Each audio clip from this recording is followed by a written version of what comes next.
So I'll be talking about how to get beginners at your hackathon. So I'm Jared Zoneraich. I run HackBCA, which is a hackathon in New Jersey for high school students.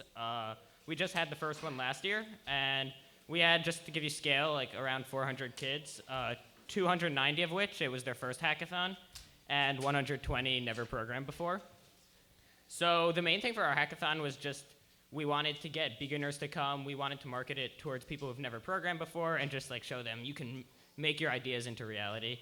And so just throughout this talk, I'll be talking about how to get beginners by just reducing the friction overall for them to register, for them to learn how to code, stuff like that. So I'll just break it up into before, during, and after the hackathon. So before the hackathon, of course, there's going to be stereotypes you're going to have to overcome. So for example, people think programmers are just nerdy guys who sit in the corner and like write math equations, but you're gonna have to like show them that no, hackathon's this collaborative environment, people of all genders working together to make something awesome, and yeah, and then so there's also people who've never been to a hackathon or programmed before could be super intimidated of the hackathon. Like programming is a huge field, and before you know how or you've ever done it before, it's super hard to know where to start and take advantage of that. On our website, it's the easiest way to learn how to code. Be careful not to promise you'll teach them how to code, but actually just say this is the best way to start learning how to code. And we actually had a lot of people come to us after the event and said this is a main reason why they registered and came. And also, just make sure to emphasize that there's no experience necessary. I remember when trying to get people who've never been to a hackathon before to come, tons of them said that just, oh, I don't think I can come to the hackathon. I can't compete with all these people. They know more than me. Just emphasize you're supposed to know nothing. We want you here. And then you're going to also want the people who don't know what a hackathon is. So just make sure you emphasize it's not a competition. Again, everyone always comes to me and is like, oh, I can't go to HackBCA because I can't compete with these people. But no, we want you there. It's not a competition. So just make sure to show them it's about them having something cool at the end and just having fun and learning. Just to recap for branding, just make sure to reject the stereotypes, help them get started. Programming, like emphasize this is how they're going to get started, and make sure it's not a competition. So you're going to also want to find students.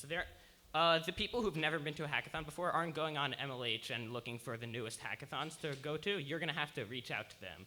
So you're going to have to reach out to you can't just reach out to programmers. You have to reach out to people in all different fields.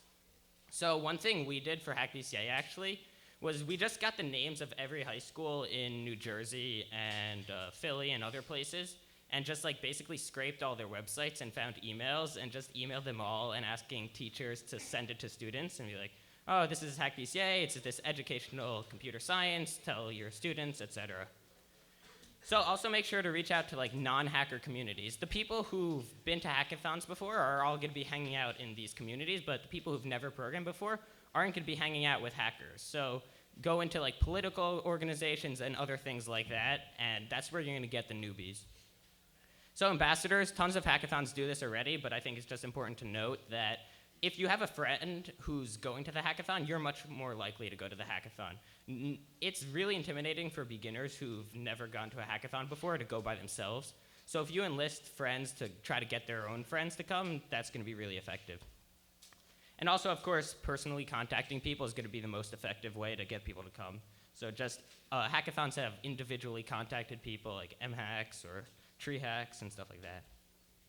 So then during the hackathon, so just make sure to remember that the hackathon's not about teaching them the fundamentals of computer science in one night. It's really about just inspiring them to learn more after the event. Get them interested, show them they can make their ideas reality and they can learn more after the event itself.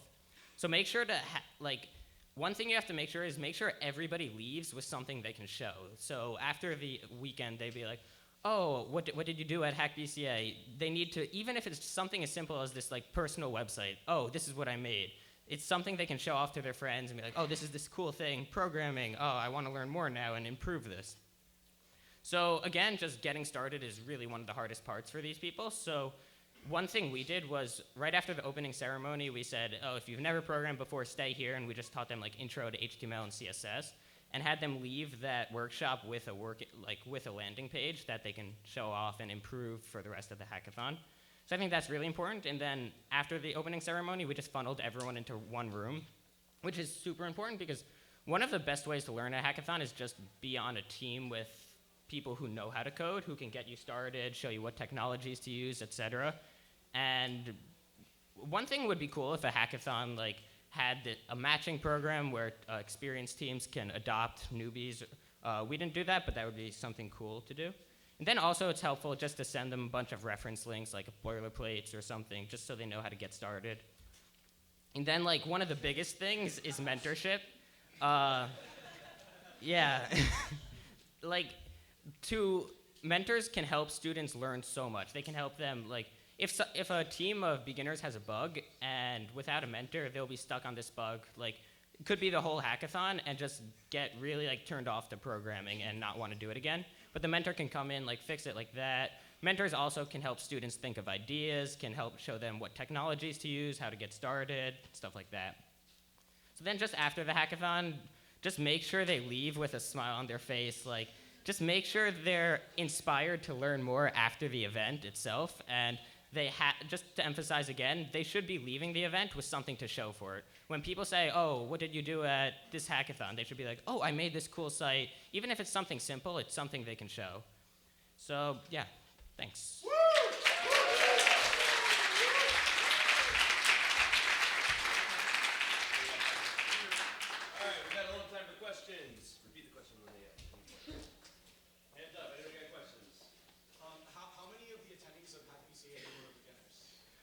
The question was how many attendees of HackBCA were beginners.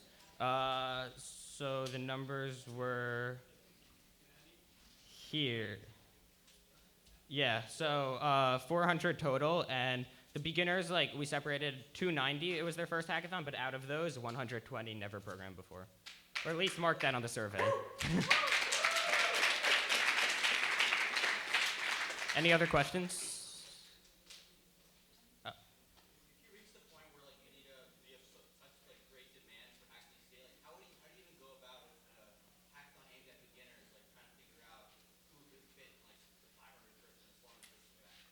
So the question was, if we're running more HackBCAs and there's a lot of demand for it, how do we still get beginners to come? So that's a great question. What we're trying to do now is trying to separate. We want to keep applications first come, first serve, because no beginners are going to want to apply for a hackathon because they'll just assume they can't get in. So what we're trying to do is reserve spots for people who've never programmed before and then reserve other spots for people who have programmed before. So it's first come, first serve, but in different pools per se. So that's what we're trying to do, and then also definitely reaching out to communities we haven't reached out to before. How are you going to deal with succession, and how is your organization structured right now? So the question was, how are we going to deal with succession and how the organization is structured now? So we've actually been working on this a lot this year, just restructuring the organization. Last year it was kind of just flat, a few of us, just everyone doing a little bit. But this year we structured it into, I want to say 6 or 7 different teams, each team with one director and one co-director, and then a board of people that comprises of all the directors, and then one director and 2 junior directors at the top, and then once the top director graduates, when I graduate this year, then one of the junior directors will rise up.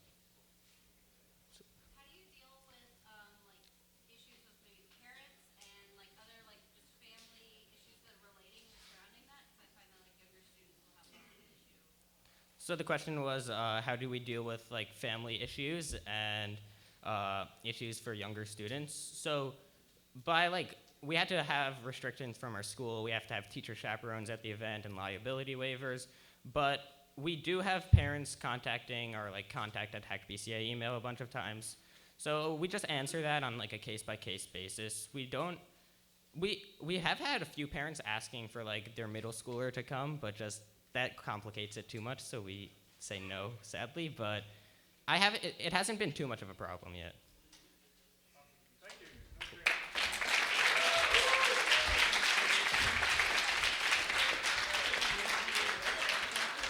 Hey, Jared, when's the next HackBCA? March 28th. If any of you are in the area on March 28th, you should talk to Jared about being a mentor.